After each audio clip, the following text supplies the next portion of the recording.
মোহতারাম, রাত্রেবেলায় মসজিদে নাকি জিনেরা নামাজ পড়ে। মুসলমানদের এই মসজিদে জিনরা রাত্রিবেলায় ঢুকে নামাজ আদায় করবে, এটা জিনদের দ্বারা সম্ভব কিনা এবং এটা আসলে বিশ্বাসযোগ্য কোনো বিষয় কিনা এ বিষয়ে আপনার কাছে জানতে চাচ্ছি। ভেরি ভেরি ইম্পর্ট্যান্ট একটি বিষয়। রাত্রেবেলায় মসজিদে জিনেরা নামাজ আদায় করে কিনা এ বিষয়টা নিয়ে এর আগেও 2-3 বছর আগে আমার কাছে প্রশ্ন এসেছিল এই মসজিদেই, সে প্রশ্নটা নিয়ে কথা বলেছিলাম।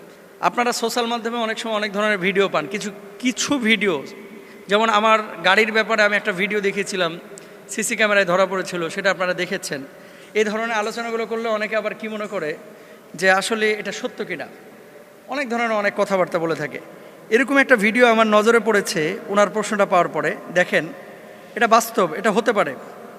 ভিডিওটা আপনাদের সামনে আমি পেশ করছি, দেখেন। একেবারে মসজিদের ছাদ পর্যন্ত গিয়ে মাথা ঠেকছে, দুইজন নামাজ পড়তেছে। আপনারাও দেখেন, মসজিদের ছাদ পর্যন্ত গিয়ে মাথা ঠেকতেছে এবং সিসি ক্যামেরায় ধরা পড়া এই ভিডিওটি। এগুলো আসলে যতক্ষণ পর্যন্ত আপনি নিজ চোখে না দেখবেন ততক্ষণ পর্যন্ত অনেকে বিশ্বাস করে না। রাসূল আকরাম সাল্লাল্লাহু আলাইহি ওয়াসাল্লামের সাথে জিনদের সমন্বিত সাক্ষাৎ ঘটেছে 6 বার, মদিনায় 3 বার, মক্কায় 2 বার, আর মক্কা মদিনার বাইরে 1 বার। রাসূল সাল্লাল্লাহু আলাইহি ওয়াসাল্লাম যখন তায়েফ থেকে এই যে রক্তাক্ত অবস্থায়, তায়েফের মানুষ যখন ইসলামের দাওয়াত গ্রহণ করলো না, আল্লাহর হাবিব সাল্লাল্লাহু আলাইহি ওয়াসাল্লাম যখন মক্কায় ফিরে আসতেছিলেন, মক্কায় ফিরে আসার পথে একটা উপত্যকায় তিনি নামাজ আদায় করছিলেন। তো সেখানে কোরআনুল কারীম আল্লাহ রাসূল যখন সশব্দে তেলাওয়াত করছিলেন, ঠিক সেই মুহূর্তে 70 থেকে 80, 80 থেকে 90, কেউ কেউ বলছেন 70 জন, কেউ বলছেন 80 জন, কেউ বলছেন 90 জন, এই 90 জন জিনের একটা টিম আল্লাহ রাসূল সাল্লাল্লাহু আলাইহি ওয়াসাল্লামের এই কোরআন তেলাওয়াত শুনেছিল এবং দ্বীনের দাওয়াত নিয়ে তারা ইসলাম কবুল করেছিল। আব্দুল্লাহ ইবনে আব্বাস রাদিয়াল্লাহু তাআলা আনহু তিনি একটি বিষয় বলছেন যে রাসূল আকরাম সাল্লাল্লাহু আলাইহি ওয়াসাল্লাম, আল্লাহর হাবিব সাল্লাল্লাহু আলাইহি ওয়াসাল্লাম একবার সাহাবীদেরকে বলেছিলেন, জিন সম্পর্কে যদি তোমাদের কোনো আগ্রহ থাকে বা তোমরা কিছু জানতে চাও তাহলে আমার সাথে চলো। তো আল্লাহ রাসূল তখন সেখানে গিয়েছিলেন। তো নবীজি সাল্লাল্লাহু আলাইহি ওয়াসাল্লাম জিনদের সাথে সাক্ষাৎ করেছিলেন, সুদীর্ঘ হাদিসের মধ্যে এটা আছে। এবং আল্লাহ রাসূল সাল্লাল্লাহু আলাইহি ওয়াসাল্লামকে খুঁজে পাওয়া যাচ্ছিল না। পরবর্তীতে নবীজি নিজেই বলেছিলেন যে আমি জিনদের কাছে গিয়েছিলাম এবং সেখানে তাদের সাথে আমার সাক্ষাৎ হয়েছে। পবিত্র কোরআনুল কারীমে 1, 2, 3টা আয়াত না, একাধিক আয়াতে আল্লাহ সুবহানাহু ওয়া তাআলা কিন্তু জিন জাতির ব্যাপারে কথা বলেছেন। এবং আল্লাহ সুবহানাহু ওয়া তাআলা বলেছেন, ওয়ামা খলাকতুল জিন্না ওয়াল ইনসা ইল্লা লিয়াবুদুন, মানুষ এবং জিনকে আমি সৃষ্টি করেছি আমি আল্লাহ সুবহানাহু ওয়া তাআলা আমার ইবাদতের জন্য। সুতরাং জিনকে আল্লাহর ইবাদতের জন্য আল্লাহ তাআলা তৈরি করেছেন। এখন জিন ইবাদত করবে কোথায়? জিন ইবাদত করবে তার জগতে। এবং জাহান্নামের মধ্যে মানুষ এবং জিন দিয়ে আল্লাহ সুবহানাহু ওয়া তাআলা জাহান্নামের যে উপাদান বানাবেন, মানুষ এবং জিনকে যে জাহান্নামের মধ্যে পুড়াবেন, এটা কিন্তু হাদিসের মধ্যে আছে, কোরআনুল কারীমের মধ্যেও আছে। জিন এবং মানুষ দিয়ে আল্লাহ তাআলা জাহান্নামকে পূর্ণ করবেন। তো জিন জাতি এখন মসজিদে যদি নামাজ আদায় করতে চায় তাহলে তারা আদায় করতে পারে। কেন করতে পারে? দেখেন, জিনদের আবাস কোথায়?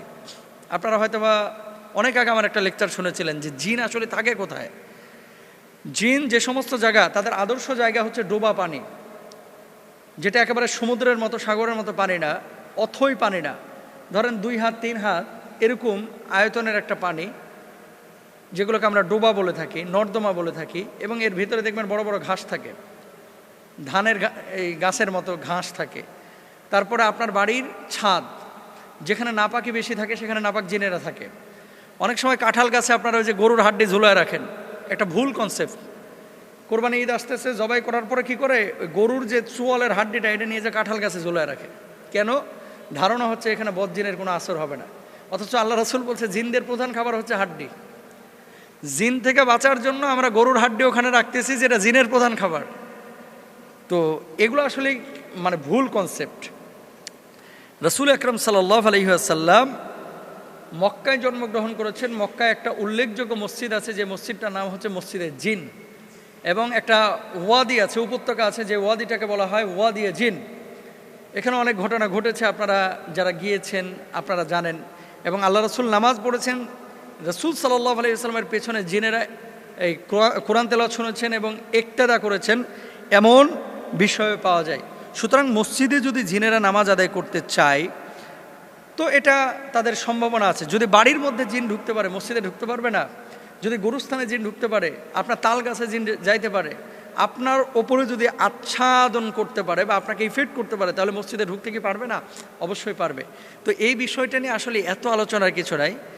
তবে মুসল্লিদের যেমন মাদ্রাসায় জিনেরা আগে পড়েছে, এরকম ঘটনা আমরা পেয়েছি।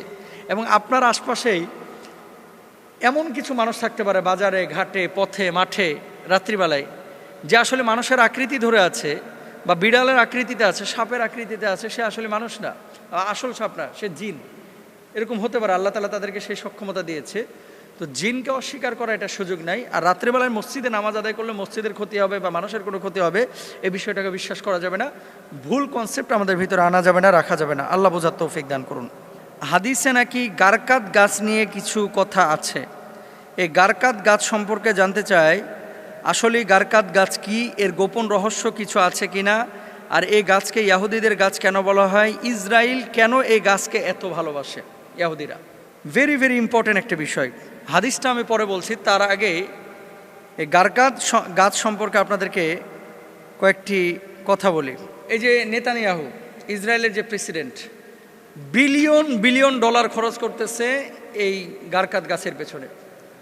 গত 5 বছরের আমি তথ্য দেখলাম ওদের ওয়েবসাইটে ইসরায়েলের, সেখানে দেখলাম গত 5 বছরে তারা 24 লক্ষ গারকাত গাছ এই ইহুদিদের বিভিন্ন জায়গায় তারা লাগিয়েছে এবং এসেনশিয়াল বা ম্যান্ডেটরি করে দিয়েছে যে প্রত্যেকটা বাড়ির পাশে ফাঁকা জায়গায় গারকাত গাছ লাগাইতে হবে।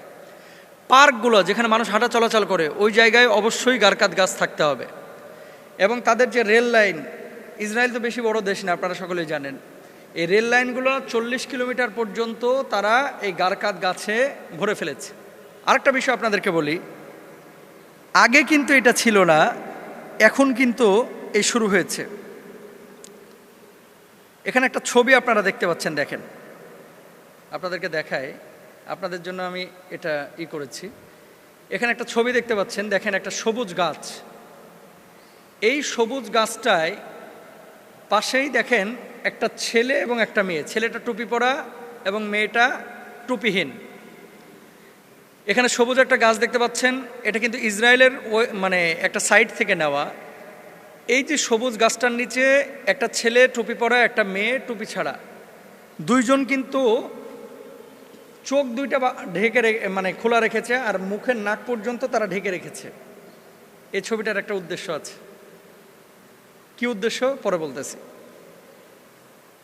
এখানে লেখা সেভ দ্য গারকাত ট্রি, সেভ দ্য গারকাত ট্রি। মজার বিষয় হচ্ছে, হাদিসের ভাষ্য অনুসারে এই গাছটাকে বলা হয়ে থাকে অভিশপ্ত গাছ।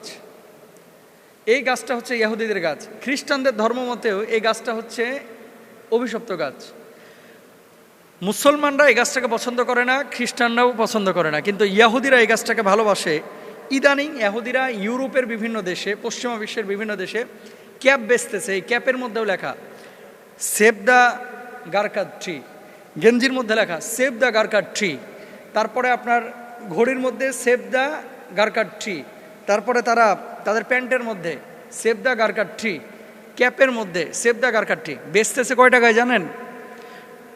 একটা ক্যাপ 10 পাউন্ডে বেচা হচ্ছে, একটা গেঞ্জি 30 পাউন্ডে বেচা হচ্ছে।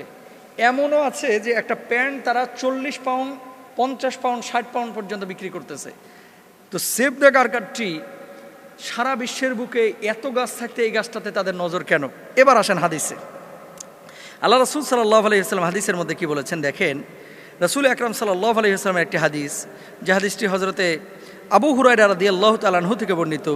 লা তাকুমুস সাআ হাত্তা ইউকাতিলুল মুসলিমুন আল ইয়াহুদা ফায়াকতুলুহুমুল মুসলিমুন হাত্তা ইয়াহতাবিয়াল ইয়াহুদ মিন ওয়ারাইল হাজার ওয়াশ শাজারি ফায়াকুলুল হাজারু ওয়াশ শাজার ইয়া মুসলিমা ইয়া আব্দুল্লাহ হাদা ইয়াহুদিয়ুন হাদা ইয়াহুদিয়ুন খলফি ফাতাআলা ফাকতুলহু ইল্লাল গারকাদ ফাইন্নাহু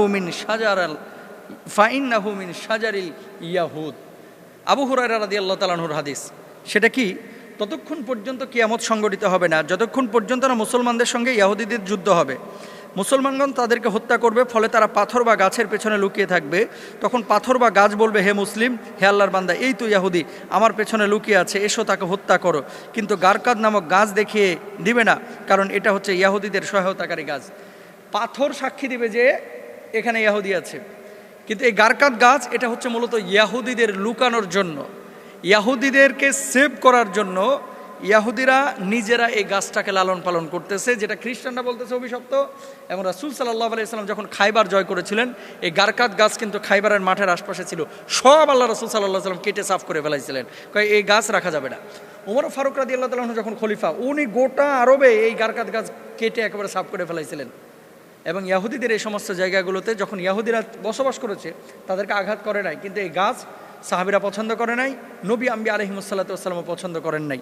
সুতরাং এই গারকাদ গাছের এই গোপন রহস্য, এটা মূলত রাসূল সাল্লাল্লাহু আলাইহি ওয়াসাল্লাম বলছেন কি, তোমার হাতে যদি একটা গাছ থাকে, এমন অবস্থায় দেখছো কিয়ামত শুরু হয়ে গেছে, গাছটাকে রোপণ করে দাও। কারণ কি, গাছ লাগানো অনেক সওয়াবের কাজ, কিন্তু গারকাদ গাছ না, ফলজ গাছ, অন্য অন্য ছায়াদানকারী গাছ, যে কোনো গাছ আপনি লাগাবেন, সাদাকায়ে জারিয়ার সওয়াব পাবেন ইনশাআল্লাহ। আল্লাহ তাআলা আমাদের বোঝার তৌফিক দান করুন।